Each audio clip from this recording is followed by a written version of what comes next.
Eh, Tenemos precisamente hoy la inauguración de la primera conferencia del ciclo de conferencias de este año del Instituto de Psicoterapia Relacional. Pues nos sentimos muy satisfechos de poder empezar un nuevo año, un nuevo ciclo y desde luego también de la forma de inaugurar. Estoy muy contento de contar con la presencia de Arnoldo Lieberman, que nos ha honrado también con su presencia en otras ocasiones y siempre con magníficos resultados, como se dice, gran éxito de crítica y público, Ah, como viene siendo habitual.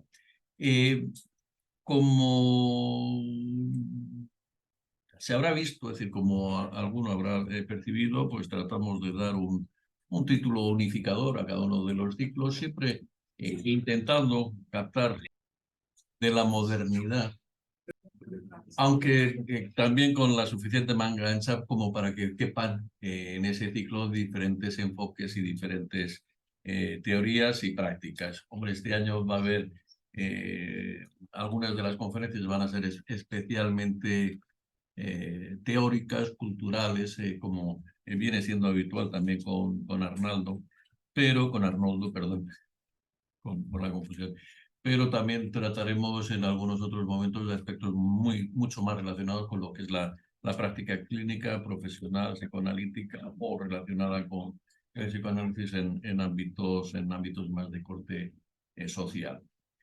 La introducción que he elaborado dice lo siguiente: continuando con nuestro proyecto de profundizar en la evolución de nuestra disciplina, el psicoanálisis y el psicoanálisis relacional. Me gusta señalar eso de que seguimos una línea crítica respecto a lo que pueda ser entendido más como el psicoanálisis más clásico, pero no dejamos o no nos consideramos separados de manera esencial de esa corriente principal a la cual nos referimos a menudo y que en muchos aspectos criticamos, pero que también aceptamos y buscamos la inspiración por ahí. Desarrollamos este año un nuevo ciclo en el que indagaremos acerca de la identidad, un concepto controvertido y a la vez esencial a considerar en estos tiempos. Contamos para ello con destacados profesionales de la psicoterapia psicoanalítica y de la práctica psicológica y de otros ámbitos que nos ofrecerán una panorámica amplia y actualizada de esta problemática. En cuanto a Arnoldo, quería decir lo siguiente. Bueno, ya he hecho en cierta medida la introducción. Es un intelectual en la amplia dimensión de la palabra. También es un psicoanalista y un clínico de relieve que viene trabajando el tema por el que le solemos pedir que acuda, que nos hable de Freud en sus diferentes vertientes, en sus diferentes aspectos, sobre todo de una dimensión cultural, social, histórica, y que viene trabajando este tema desde hace unos cuantos años. Precisamente el libro que solemos mostrar y que aquí traigo una de las ediciones, bueno, la edición no sé cuántas habrá habido, pero uno de los ejemplares que tengo desde hace un tiempo es el Freud, el judío que regresó de Egipto, que es una de sus aportaciones principales al tema, que le he dicho que por qué no ha traído otros libros, otros textos que he ido publicando en años posteriores. me La lo dijo edición, ahora, no antes. ya, pero se te podía haber ocurrido a ti. La edición de este libro es del año 90, que estaba encuadrado dentro de la documentación que se entregaba con el máster de psicoterapia, no, el máster de Eso, teoría psicoanalítica Universidad había Complutense. varias facultades implicadas, una de la Facultad de Psicología, en la que yo también recuerdo haber dado alguna clase. Bueno, Arnoldo Lieberman, nacido en Concepción de Uruguay, Entre Ríos, Argentina, en 1933, es médico, psicoanalista, musicólogo y escritor, bueno, musicólogo y asesor también del Teatro Real, ¿no? Sí. No sé si lo digo un poco después, pero no quiero dejarlo en el tintero. Desde 1959, Lieberman es autor de más de 30 libros y múltiples artículos, entre ellos, simplemente, además, la fascinación de la memoria, Arnold Schoenberg, ¿eh? De la mentira. La memoria la tuya. La fascinación de la mentira, hoy qué bonito. Pero ahí yo no creo que sea un lapsus mío, sino más un problema de visión. Es para evitarlo. Claro, está con los ojos como yo con los oídos. Claro. Arnold Schoenberg o la disonancia del amor, del dolor judío, el dolor, amor, Éxodo y exilio, Cádiz por Gustav Mahler, escribidurías, en los márgenes de la música, música, exilio acompañado, el pentagrama secreto, Wagner, el visitante del crepúsculo, caminante de corcheas, los celos y el amor, Il postino, a tientas, hermano Kafka, la nostalgia del padre, Heidegger y yo, judío, de la música, el amor y el inconsciente, Gustav Mahler o el corazón abrumado, Barbarina, el fulgor del instante. Bueno, esta tarde, sin recordar esto, casualmente he escuchado por enésima vez el adagietto de la Quinta Sinfonía, que es una de mis obras favoritas que me sobrecoge cada vez que lo oigo, y que a Visconti le debía de encantar también, porque no hizo nada más que ponerlo y repetirlo en aquella tan bonita. ¿Cómo se titulaba aquella película? La película de Puente Menezes. Puente Menezes. Dejadme que le apriete a él, por favor. Te has traído un montón Pero de gente. él es mi memoria. Esa es tu memoria. Muchas gracias por tu presencia. Cuando quieras puedes empezar. Buenas tardes. Antes que nada, quiero agradecer a Ágora este privilegio de comenzar con mi conferencia el año de programación de esta institución. No sé si tengo merecimiento para ello, pero es un significativo motivo de júbilo. Intentaré, dentro de mis limitaciones, hablarles de un tema que creo a todos nos interesa, intentando no caer en el parvulario simplificador de la historia. Siempre recuerdo a Lequier, el científico. Cuando creemos con la fe más firme que estamos en posesión de la verdad, debemos saber que lo creemos, no creer que lo sabemos. Explico brevemente el ideograma de esta conferencia, a la que he titulado Sigmund Freud, el vendaval judío, centrando esta vez la atención en esa especie de último judío errante antes del gran parte de su pueblo saliera en forma de humo de las chimeneas de los criminales campos de exterminio nazis. No soy un profesional de la palabra y apenas intento expresar a través de ella mis interrogantes, mis inquisiciones, mis perplejidades, sin escamotear nada, y por ello llamo a mis pensamientos serpentinas o fragmentos o excursos en las que surgen ramificaciones laterales, rizomas, que me permiten decir todo lo que aspiro a decir. Por esto les pido disculpas. Sacrifico una coherencia lejana y quizá inalcanzable para mí por un sentimiento próximo, porque siempre he sufrido, como le pasaba a nuestro querido Miguel Hernández, y salvando las distancias, de la más intensa de las inmoderaciones, la del corazón. Es fácil deducir entonces que soy un ser más meditativo y conjetural y que no establezco con mis ideas un vínculo one way. El lenguaje es un Dios al que se debe servir, pero al que solo se puede servir dudando. Dicho esto, el que avisa no es traidor. Solo un consejo más. Freud debe ser soportado como una fatiga, aceptado como una norma, construido como una iglesia, seguido como un régimen, vencido como un obstáculo, conquistado como una amistad, sobrealimentado como un niño y creado como un mundo. Aún hoy, Freud tiene siempre algo que expresar, fiel a aquel verso de don Antonio Machado. Hoy es siempre todavía. Y la presencia del otro es una realidad que no puede ser negada. Freud vuelve imperativo buscar una respuesta para seguir con la pregunta. Primeramente, les leo 5 citas como si fuera una especie de quinteto de Schubert o de Brahms o de Weinberg. La primera dice: algunos me reprochan ser judío, algunos me alaban, algunos me lo perdonan, pero todos me lo recuerdan.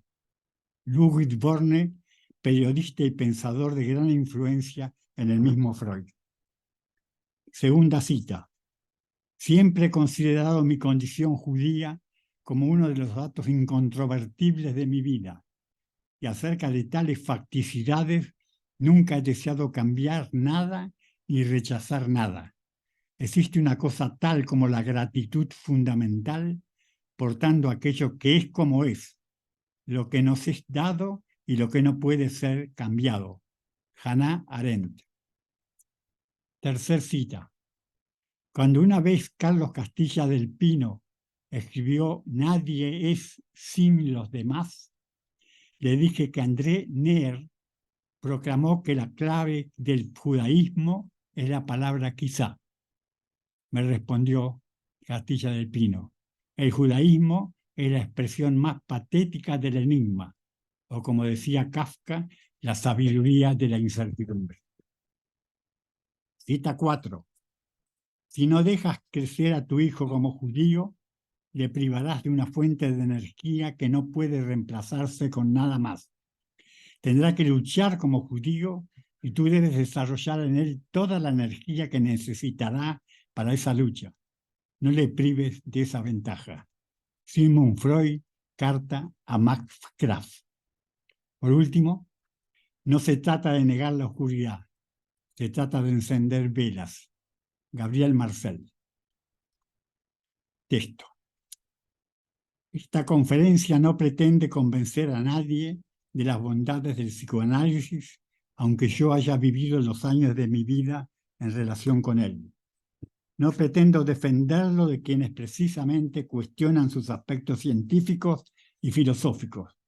Lo que pretendo es desilvanar algunas palabras acerca de la identidad de un genio, aquel que como ser humano sufrió grandes penurias, las cuales, sin embargo, no lo hicieron claudicar de su búsqueda intelectual, filosófica y científica, y sin perder nunca el sentido del humor, aún perdiendo partes de sí mismo, y esto no es una metáfora, tuvo un cáncer de mandíbula que lo llevó a la muerte después de 33 cirugías año por año.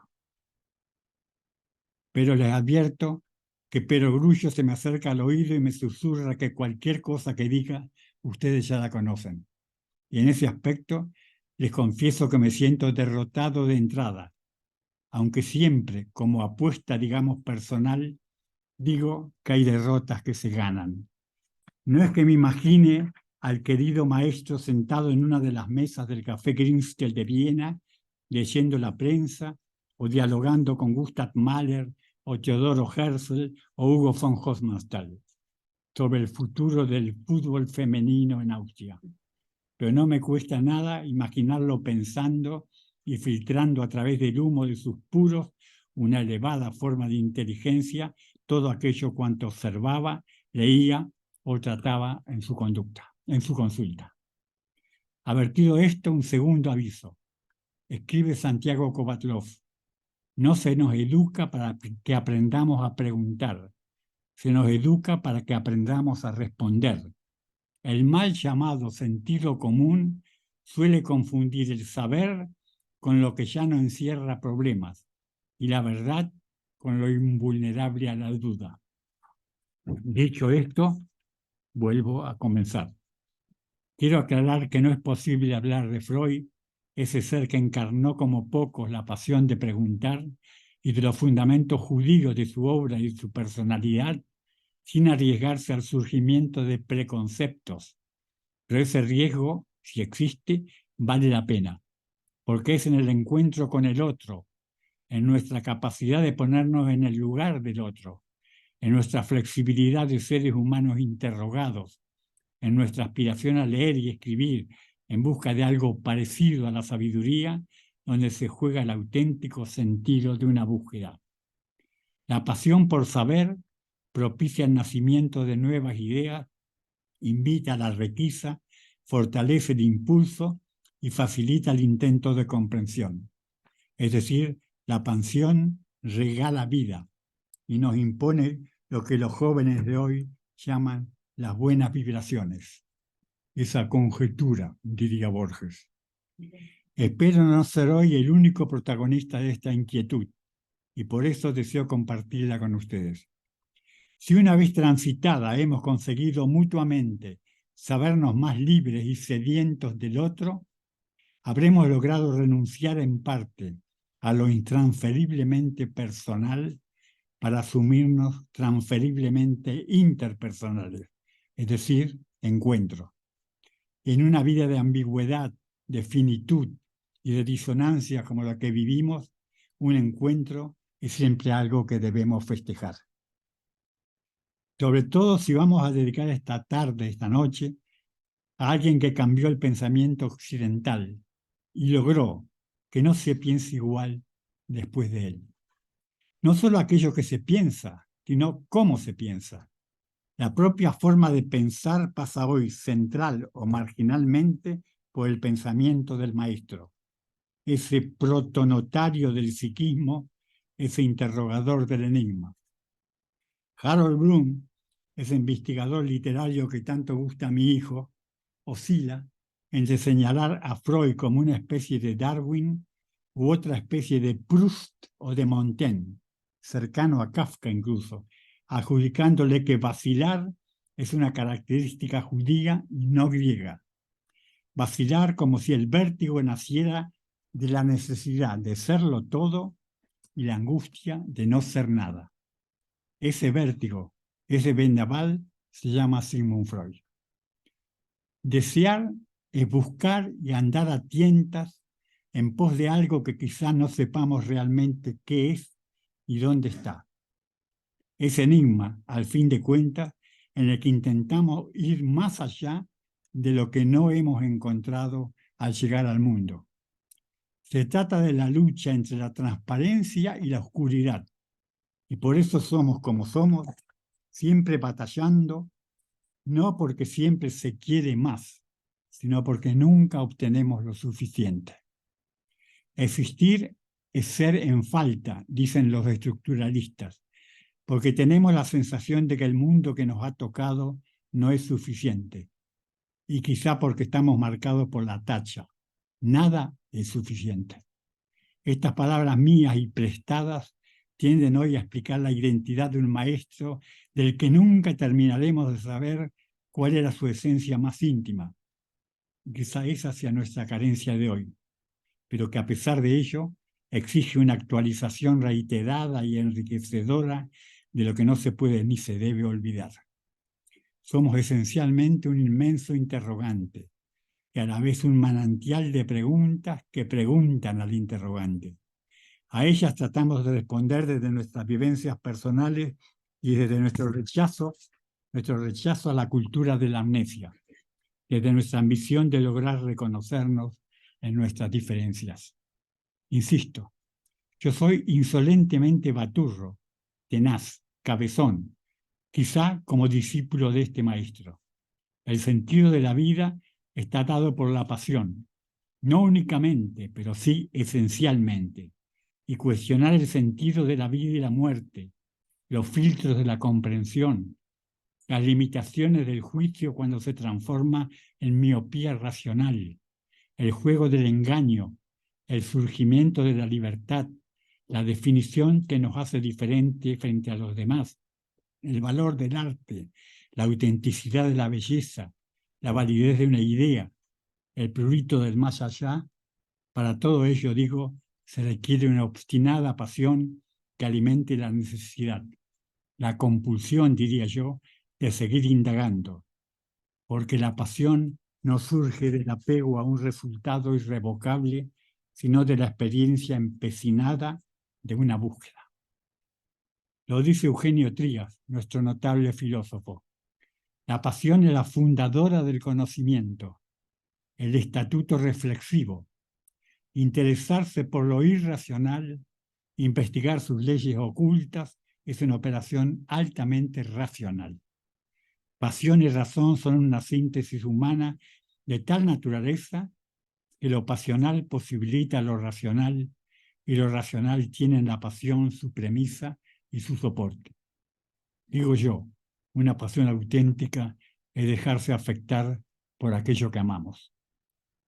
Les narro para amenizar una circunstancia personal y humorística que siempre recuerdo con cariño y que mucho tiene que ver con la identidad de nuestro maestro, de la cual hablamos hoy.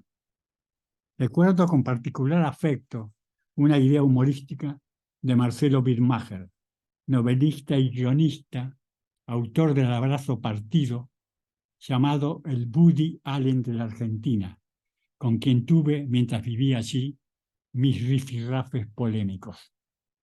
Cuenta Marcelo que en un examen de historia judía, estudiaba secundario en un colegio de la comunidad, le preguntaron en el tercer punto de un cuestionario: ¿qué es ser judío?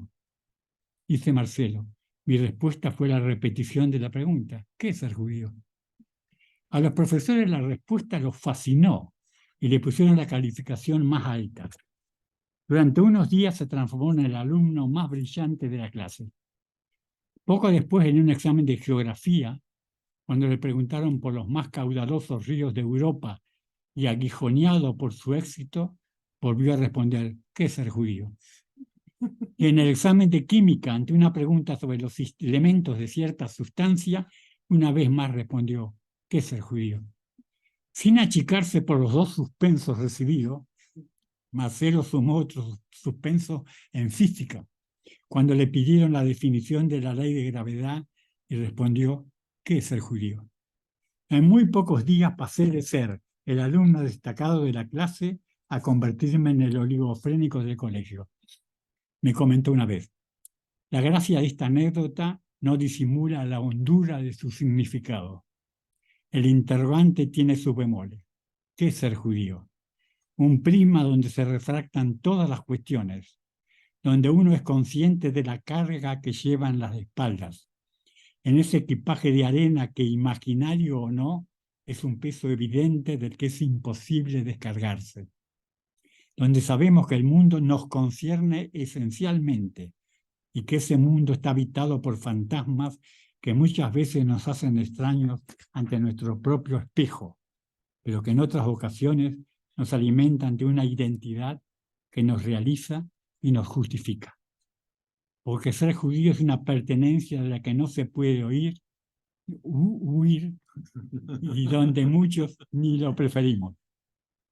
Sintetizo: yo no era un simple ser humano como cualquiera con mi pasión a cuestas, sino a la vez el espacio interior donde se expresaban a través mío aquellos seres que me habían precedido en el encuentro con la palabra judío, aquellos gauchos judíos que desde mi colonia agraria Sonnenfeld, en Argentina, habían hecho de la palabra judío una manera de ser argentino y un rezo a la ilusión de la tierra prometida. Novalis una vez escribió que las hipótesis son redes. Quien no las arroja, nada recogerá. El judío es, o fue, para ser más claros históricamente, un círculo imperfecto, un ademán inconcluso, la mitad de un trayecto, una máscara para evitar el sentimiento de vacío. Soy un texto al que le faltan pasajes importantes, pero que difícilmente lograré completar, como sucederá esta noche, porque soy la reliquia de un amor insaciable y fragmentario que lucha por encontrar un sentido. Esta conferencia es parte de esa batalla. Cierro esta serpentina con unos versos de Félix Grande. Y la noche nos duerme y la mañana nos comienza, que no hay más destino que llevar siempre la cabeza esclava entre 2 piedras eternas. Y aclaro enfáticamente que no se trata de sacralizar mi mundo interno, del que Freud es uno de mis dioses íntimos, sino de tratar de comprenderlo, aunque una historia que comenzó hace tantos años requiere una dosis de ponderación y sabiduría que no creo poseer, y sobre todo un grado de objetividad que quizá no quiero tener. En Buenos Aires tuve una discusión ruidosa con Elie Wiesel, quien ante el dolor judío me dijo, hablando de los campos de concentración nazis: los que estuvimos allí nunca podremos salir, los que no estuvieron nunca podrán entrar. De un plumazo Wiesel me coartaba mi derecho a sentirme hermano de mis hermanos. Según él, yo me sentía un sobreviviente de Auschwitz por un exceso de énfasis, por una identificación masoquista, por una pertenencia que no me correspondía. Como si yo, aprovechando una espantosa coyuntura histórica, me hubiera montado a una pasión ajena. Por el contrario, George Steiner, que también estaba allí, enfatizaba que todo judío afectado por la matanza era un sobreviviente, lo mismo que afirmaban Albert Camus y Arnold Schoenberg. Y aunque estuvieran alejados del escenario de los hechos, sentían como si se les hubiese arrancado un brazo, como el sentimiento agudo de estar varado. Eso me pasó a mí a los 9 años. Todo judío tiene derecho a reivindicar su señal, esa señal en la que consiste. En Auschwitz, alguien gritó en mi nombre. Alguien recibió en su cuerpo los golpes que me estaban destinados. Alguien respiró ciclón B mientras yo jugueteaba en los prados de mi aldea. Y este gran interrogante se hospedaría en mí para siempre. ¿Por qué yo no? Aún hoy, que voy para los 91 años, soy judío de origen ucraniano, mi padre nació en Odessa, vivo con una nostalgia que ya no busca y cada vez más sorprendido con mis infrecuentes certezas. A pesar de que Fernando Savater dice que la vejez es el auténtico colocón, subsiste ese interrogante. Una vez me tocó dar una conferencia sobre la vejez. Comencé con una frase enfática y rotunda. Envejecer tiene sus ventajas. Al llegar allí me callé y permanecí en silencio un buen rato. Algunos se inquietaron y trataron de darme ayuda. La evité y al cabo de unos minutos que me parecieron eternos, me surgieron las siguientes palabras. Estoy intentando recordar cuáles eran. Pero no es motivo de preocupación. Trato siempre de ser digno de mi ancianidad. Se trata, como dice Vargas Llosa, de la funesta manera de pensar con el mismo hechizo comparable a la primera vez que vemos el mar. El presente y el mismo futuro, ya lo sabemos, hijos del pasado. Un pretérito docente de pensadores que dibujaron el porvenir que hoy estamos pasando y que ni qué hablar que Freud fue uno de los íconos insustituibles. Su revolución ideológica en el campo del psiquismo fue encontrar un método válido de investigación absolutamente original en sus concepciones, que impulsó la indagación del inconsciente en el sentido de trazar interrogantes y leyes que permitieron una comprensión más profunda y dinámica de sus mecanismos. Su revolución fue tratar de saber lo que realmente decimos. ¿Qué había oído y obedecido el niño de nuestra infancia? ¿Qué había de porfía profunda en el arrendamiento de nuestro deseo con fines de convivencia moral? ¿Qué escenas imaginarias alimentaban nuestra escena presente? ¿Quién era ese junco pensante que sabía engañarse a sí mismo con mucho más éxito que los cotidianos y formales engaños a sus semejantes? ¿Qué dualismo regía en nuestro mundo interior? Consciente-inconsciente, pulsión-represión, principio de placer, principio de realidad, pulsión de vida, pulsión de muerte, mala fe y amor, arte y neurosis. Todo era en Freud interrogante, una paciente y minuciosa curiosidad siempre insatisfecha por lo que el ser humano decía ser entre su palabra y su silencio. Mi bobe, mi abuela, llamaba a eso barullo metafísico. Freud no le iba muy lejos, porque hablaba de mélange. Y quizá lo era desde ese desordenado orden o ese caos organizado que dibuja el rostro del ser humano y del que habla tan certeramente Diana Sperling. Freud enfrentó ese caos y existe una carta hablando del enemigo del pueblo, una obra de Ibsen, donde recuerda ese caos emergente de una mayoría aparentemente compacta que lo tenía marginado. Escribe en carta a la Benebrit, una ONG, una especie de fraternidad internacional de judíos, una descripción insustituible de su personalidad y su vertiente judía, de la que les leo un fragmento, un poco extenso, pero extraordinariamente inteligible. Dice Freud: cuando se hicieron públicos mis impopulares hallazgos, perdí la mayor parte de mis amistades personales que tenía en aquella época, en 1897. Y continúa su carta. Me sentía casi como un proscripto y era evitado por todos. Este aislamiento me hizo desear unirme a un círculo de hombres excelentes, con elevados ideales, que pudiera aceptarme amistosamente, no obstante mi temeridad.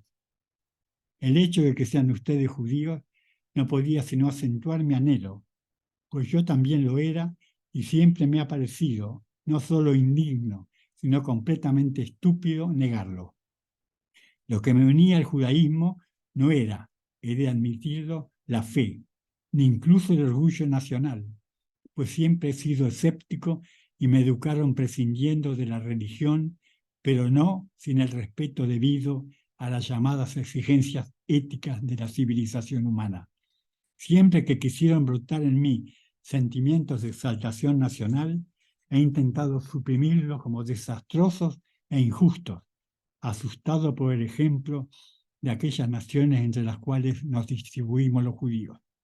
Y agrega Freud: quedaban, sin embargo, dentro de mí elementos suficientes para hacer irresistible la atracción del judaísmo, como muchas facultades emocionales, la conciencia clara de una identidad interior y familiar y de una estructura psicológica similar. Y antes de que pasara mucho tiempo, me di cuenta de que debía precisamente a mi naturaleza judía las dos cualidades que me han sido indispensables a lo largo de mi difícil existencia. Por ser judío, me hallé libre de muchos prejuicios que restringen a otros el empleo del intelecto. Y como judío, me sentía preparado para formar parte de la oposición y renunciar al acuerdo con la mayoría compacta. Es aquí donde Freud llega a afirmar una polémica certeza, que el sentimiento de alteridad puede llegar a ser productivo. Y allí nace, según él, la capacidad de transgredir las normas y la capacidad innovadora y subversiva. De modo que el antisemitismo produce no solo un cuestionamiento de la identidad, sino una forma de conciencia que lo llevará siempre a afirmar su condición de judío cuando se habla de su pertenencia. Sintetizo. En la entrevista realizada por George Sylvester años más tarde, su afirmación no cambia. Mi lengua es alemana, mi cultura, mis vínculos son alemanes. Me consideraba intelectualmente alemán hasta que me di cuenta del aumento creciente de los prejuicios antisemitas en Alemania y en la Austria alemana. Desde entonces ya no me considero alemán, prefiero denominarme judío. Dar la palabra al otro en vez de arrancársela es un gesto de humanidad que nos afirma en el placer inédito de existir entre los seres humanos. Pero dar la palabra no es un gesto que no tenga consecuencias y significa una apertura al mundo para acoger las nuevas palabras que están por venir. Somos palabras y somos tejidos de palabras. Mi abuela me decía: por algo Freud se sentía Moisés, porque éste, al ser tartamudo, soñaba con la palabra íntegra. Finalizo esta introducción con una prevención más que pongo en boca de Hugo von Hofmannsthal. La lección de la vida, la primera, la última y la más profunda, es que nos libremos de la condena que anudaron los conceptos estereotipados. Porque, digo yo, son esas ataduras los que hacen que nuestro pensamiento a veces sea triste. De esa identificación de Freud con su pertenencia, con su Moisés interno, vamos a hablar. Y recordaremos su palabra: me falta el ánimo necesario para erigirme en profeta ante mis contemporáneos, no quedándome más remedio que exponerme a sus reproches por no poder ofrecerles consuelo alguno. Pues en el fondo no es otra cosa que todos, los más frenéticos revolucionarios, se apasionaran con el mismo celo que los creyentes más piadosos.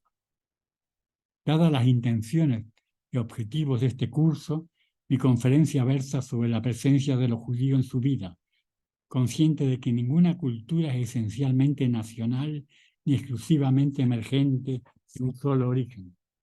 Aunque es cierto que el psicoanálisis es una disciplina de carácter universal y su indicación reflexiva, filosófica y médica tiende a dicha universalidad, también es cierto que fueron muchos los matices que tuvieron su origen en la judaidad de su autor y las características del entorno antijudío que lo rodeó.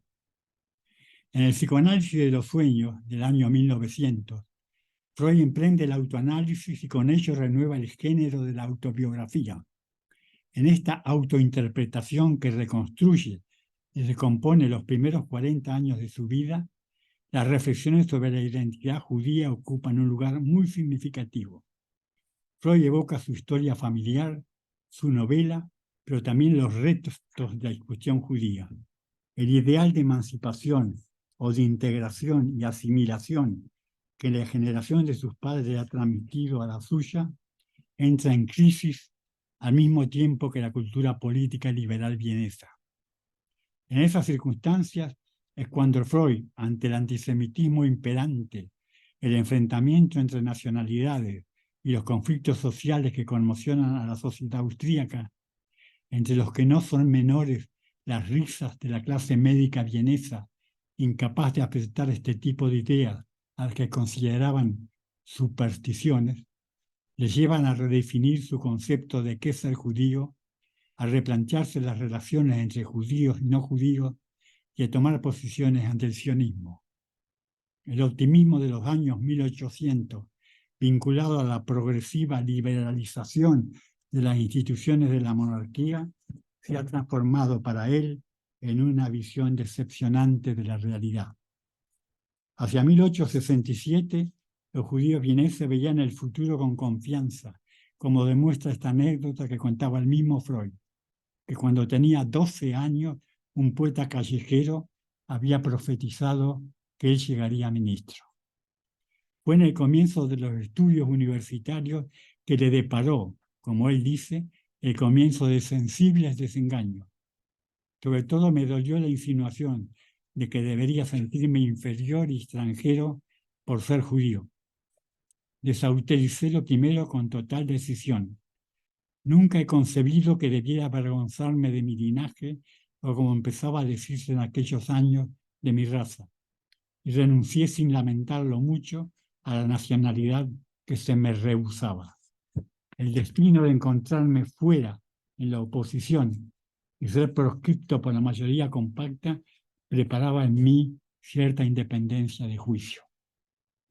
Freud evoca aquí el antisemitismo virulento de las asociaciones estudiantiles nacionales alemanas de la Universidad de Viena. A partir de entonces unirá nacionalismo y antisemitismo.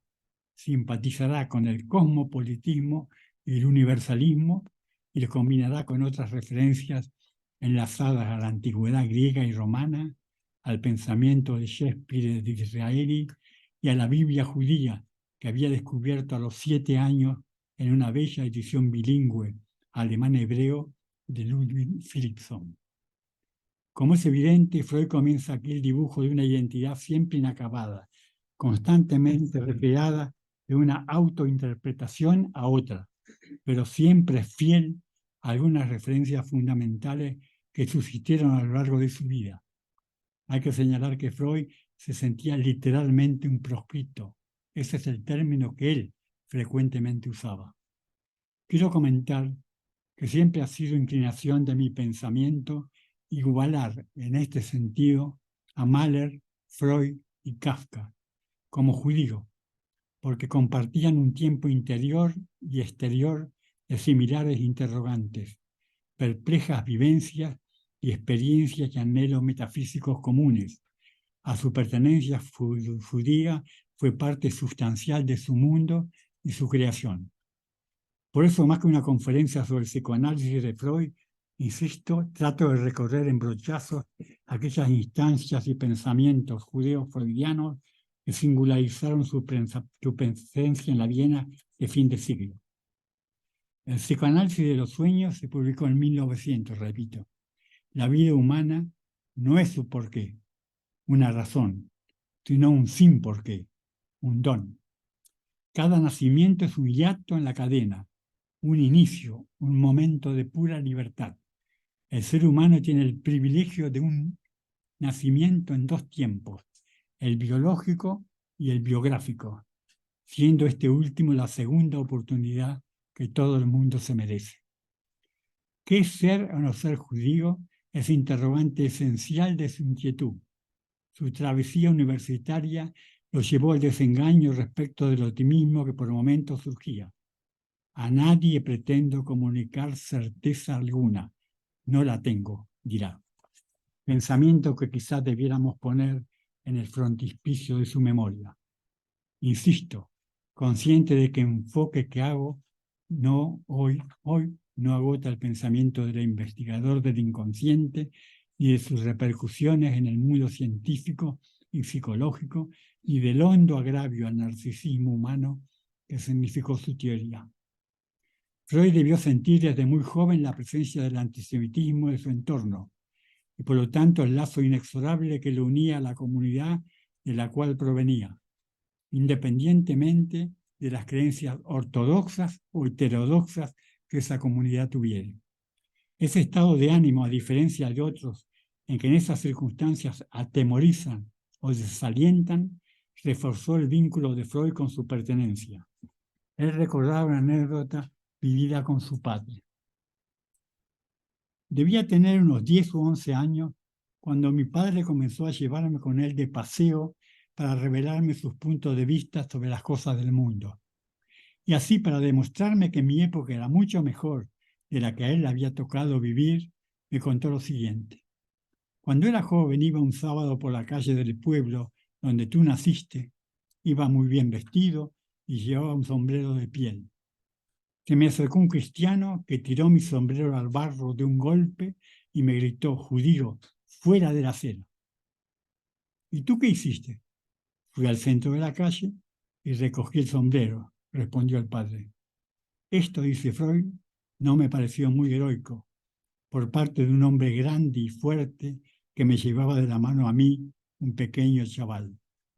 Contrasté esta situación, que no me gustaba nada, con otra que estaba más de acuerdo con mis sentimientos.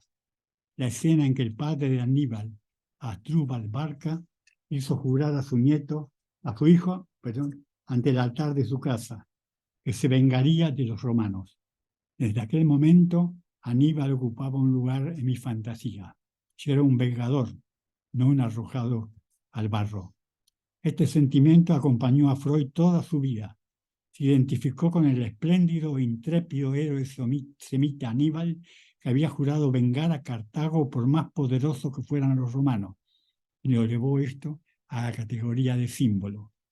Nunca lo verían recoger el gorro del arroyo inmundo, dice Peter Gay, uno de sus biógrafos más destacados. Pero quiero agregar algo más fruto de mi búsqueda. El gorro de piel nuevo que Jacob padre llevaba era seguramente un strain, sombrero ribeteado con piel y usado por los rabíes y judíos jasídicos el día del Shabbat y los días de fiesta. Lo que había sido arrojado al barro era mucho más que una prenda de abrigo. Era el símbolo mismo de una identidad que en la vida del padre tenía carácter de impronta verbal y sacra.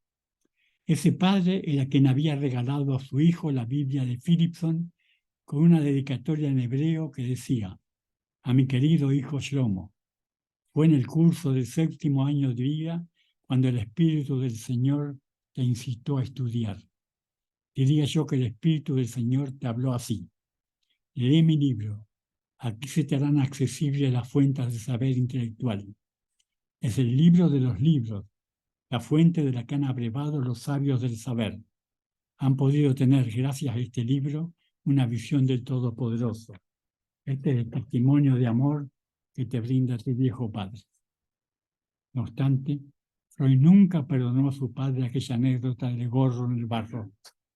Quizá esta fue su primer desobediencia, su primer paso hacia la libertad, porque un cúmulo de imposiciones y dominaciones le impedían pensar libremente.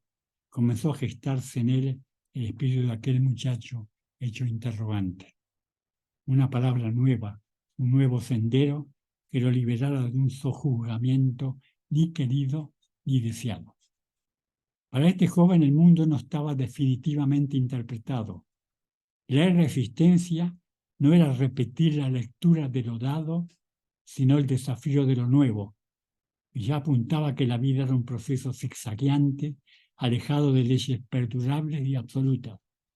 Había que aprender a nombrar todo nuevamente para que las palabras válidas fueran llegando poco a poco a su espíritu inquieto. Él debía ser el emergente de una búsqueda inédita donde la expresión adquiriese nuevos y transformadores sentidos. Un alma desvestida de prejuicios, como decía Félix Grande. Quiero señalar que para Freud no había diferencias esenciales entre las historias de la Biblia, tan amadas por él, las narraciones del Talmud y las inagotables chistes en los que el pueblo judío, sin cesar, se satiriza a sí mismo. Para los que no lo saben, el Talmud contiene la tradición oral y las normas de convivencia del pueblo judío. Fruto de su vínculo con el padre, pero también de su singular pertenencia grupal, Freud hace uso de este bien compartido siempre que acontece algo importante, o como dice Marthe Robert, cada vez que se ve sometido a pruebas dolorosas. En la historia del pueblo judío lo primero que le viene a la mente cuando se siente particularmente conmovido. Así en 1897 escribe a Wilhelm Fries, a raíz de un error conceptual y teórico. Evidentemente no anunciaré esto en el país de los filisteos, pero ante nosotros dos me siento victorioso antes que vencido. Mi trabajo ha sido dictado completamente por el inconsciente, según la célebre frase de Ixi, el jinete del domingo. ¿Dónde vas, Ixi? No lo sé. Pregúntaselo a mi caballo. Comentario de humor para admitir un error o someterse al dictado del inconsciente. Todas sus cartas retratan este perfil intrépido. Y en cuanto a sus reacciones, las explica lo que cuenta su hijo Martín, cuando en 1901, en Tanzi, en un pueblito de veraneo bávaro, Freud dispersó a un grupo de antisemitas a bastonazos limpios cuando insultaban por judío a sus dos hijos. Aprovecho para contarles un chiste judío que Freud repetía con frecuencia, diciendo que su contenido era un antepasado del psicoanálisis. Un padre judío enseña a su hijo judío cómo conquistar a una muchacha judía, con la que el chaval sueña diariamente. Muy sencillo, le dice el padre. Para lograrlo tienes que hablar de 3 temas, solo de 3, de familia, de cocina o de filosofía.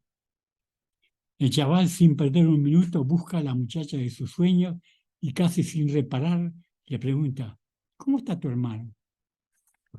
A lo que la muchacha responde, no tengo hermano. El muchacho, siguiendo prolijamente las instrucciones del padre, piensa, familia no, cocina, y vuelve al ataque. ¿Te gusta el pescado relleno? Y la muchacha responde, no, no me gusta el pescado relleno. Cocina no, filosofía. Entonces, siempre obediente a las indicaciones de su progenitor, dice, si tuvieras un hermano, ¿te gustaría el pescado relleno? A estas vueltas del pensamiento, los judíos las llaman el didl. Inventar el mundo es aprender a nombrarlo de nuevo a través de palabras que abren fracturas en él. Grietas como templos titulé un libro mío, porque a través de esas grietas damos nuevo sentido al mundo. Y ese sentido solo es posible desde una opción auténtica, desde una pertenencia no negada, desde una identidad incanjeable. No se puede dejar de ser judío, decía el padre a Freud, pero sí se puede ser judío lo más auténticamente posible. Freud aprendió la lección, pero este comentario paterno fue quizá un disparador elocuente del pensador judío que dedicaría su vida a tratar de descifrar el enigma del ser humano, sin dejar por ello de hacerlo desde su óptica de pertenencia, pero implacablemente dedicado a descifrar el enigma de todos los seres humanos. Comienzo a finalizar. Espero que estas palabras sean interpretadas desde mi conciencia ante la significación de la ambivalencia, ese concepto freudiano que refleja por lo menos dos actitudes o sentimientos opuestos, lo que la psicoanalista vasca Lierni Irizar llama sensamientos. Por un lado, la necesidad de un sentido, por el otro, la imposibilidad de un solo sentido. Habla, pero no separes el no del sí. Dice verdad quien dice sombra, escribe Paul Celan. Quien dice sombra, quien dice diciendo aquello que no sabe decir, dice la verdad, porque la verdad no se halla ni en la luminosidad ni en la niebla, sino en la indeterminación. Recuerdo a Hannah Arendt, mientras no pueda hacerse a la idea de ser lo que de hecho es un judío, nadie puede pronosticar todos los cambios por los que tendrá que pasar. Una vez preguntaron a Aaron Appelfeld, uno de los notables novelistas del Holocausto, en el fondo, ¿qué clase de judío es usted? A lo que Appelfeld dio una respuesta conmovedora y ecuménica. Los judíos asimilados que eran mis padres, soy yo. Los judíos tradicionales que eran mis abuelos, soy yo. Mis tíos judíos comunistas, soy yo también. Un primo judío anarquista del que estoy muy cerca, soy yo también. Y la gente con la que todos los días converso en Israel, soy también yo. A todos los encuentro en mí. Este cúmulo de identidades responde esencialmente a una sola pertenencia. Y Hitler lo sabía. Sintetizo.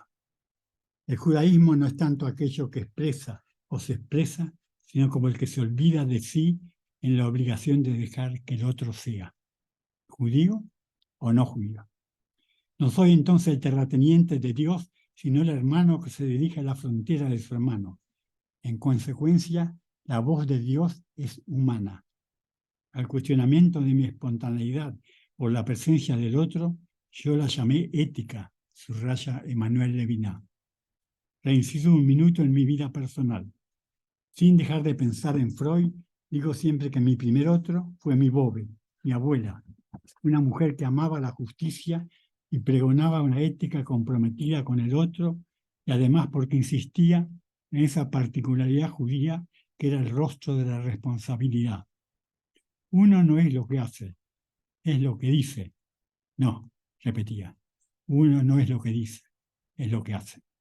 Que a través de sus palabras me incluía en una cadena milenaria. No olvido sus palabras muchísimos años antes de saber que Freud sería mi maestro. No es el hombre quien acoge como huésped al libro, sino el libro quien acoge como huésped al hombre. El libro es la casa que el hombre habita, y me lo decía sentada en medio de una inmensa biblioteca en una colonia agraria judía allá en Argentina, ella que había vivido la Rusia de los zares, en la que miles de judíos encontraron en el libro su refugio más cálido y su justificación más honda ante los desmanes persecutorios de los pogroms. Spinoza lo dice de otra manera. Todo ser humano se define por el esfuerzo de perseverar en su ser. Levinas escribe que en el fondo de nuestra existencia hay una luxación, un desgarro interior entre lo que somos y lo que desearíamos ser. Es algo que podemos ignorar, pero no silenciar. Y por ello asoma cuando sentimos que la satisfacción de nuestras necesidades no basta para encontrar sentido a nuestra vida. Tan inherente a la existencia humana es la necesidad de perseverar como la necesidad de salir de sí para encontrar sentido al hecho de estar vivo. Explorar una pertenencia, una herencia, reconocerla para poder ir más allá de ella. La continuidad no es solo un encadenamiento, sino el convertirse en mensajero de una propiedad, de una posesión, de una hacienda o un acervo. Es decir, que la libertad puede ser redescubierta. Esa peculiaridad esencial, originalmente no ser judío por elección, por creencia, sino por decreto involuntario, por azar, es además, incluso antes de haber nacido, señalado como tal, interpelado como judío. Es un sujeto sujetado a un estigma y consecuentemente constituido por dicho estigma. Freud era consciente de aquello y lo interpelaba era la realidad. Por eso, el partero de su identidad era el perseguidor. Cuando cumplió 70 años, escribió a la Benneville: sucedió que en 1985 estuve sujeto simultáneamente a dos potentes influencias convergentes.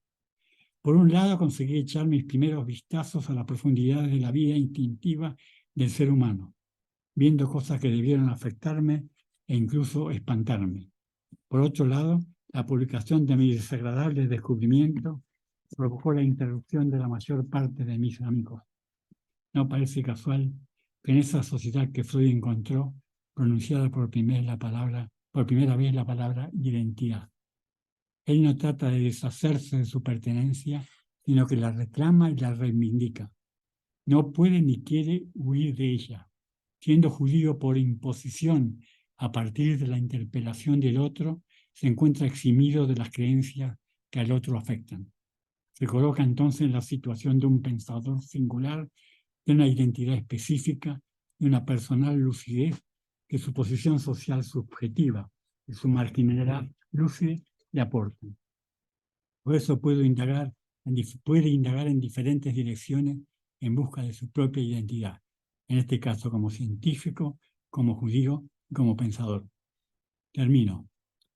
Éramos judíos los dos, le escribe a la esposa de David Feder, destacado dirigente sionista que acababa de morir.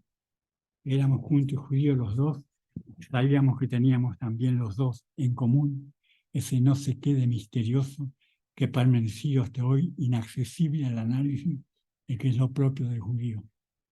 Una definición de judío que más afectaba al mismo Freud incluía justamente este señalamiento, ese no sé qué, ese aspecto misterioso que lo signaba, ese oculto secreto de una misma estructuración interior.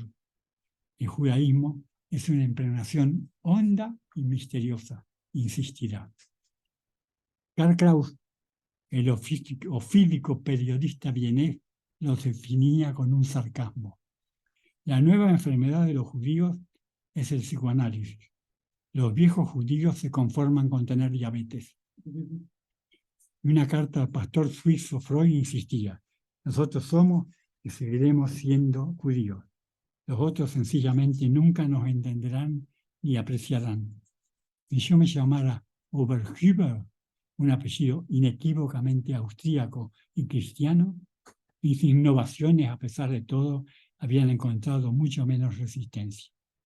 Cuando le preguntaron a Jacques Alain Miller su definición de Freud, respondió: un Sófocles moderno, un trágico en la edad de la ciencia que no promete ninguna reconciliación. Gracias.